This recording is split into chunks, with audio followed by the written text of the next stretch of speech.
L'école du Vitz était bien calme ce matin. Du côté de la maternelle, seuls 4 élèves se sont rendus en classe. Ils n'étaient pas beaucoup plus nombreux en élémentaire. Des adhérents de la FCPE, l'association de parents d'élèves, ont appelé les habitants à ne pas mettre leurs enfants à l'école ce 8 avril. Un signe de protestation contre la fermeture de classes annoncée pour septembre. Il ne resterait alors plus qu'une seule classe de maternelle. Moins de disponibilité de l'enseignante, un cours triple entre des petits, des moyens et des grands avec des enfants et avec des handicaps. Alors on fait l'intégration de l'enfant handicap avec AVS et tout, mais dans une classe comme ça, comment voulez-vous que l'enfant évolue ?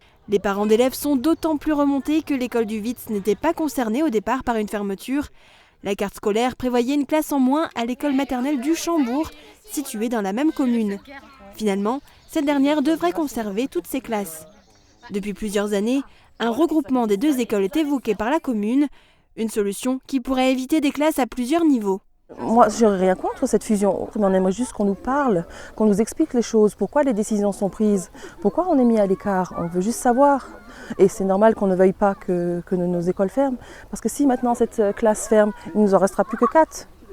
Une classe en maternelle et les 3 autres en haut. Et c'est la mort annoncée de l'école en fait, c'est simple. Pour le moment, à l'école maternelle du Vitz, 22 élèves sont inscrits pour la prochaine rentrée scolaire. Un chiffre qui peut expliquer cette décision. Il faudra cependant attendre septembre et connaître les effectifs exacts pour savoir si l'école pourra finalement conserver sa classe ou non.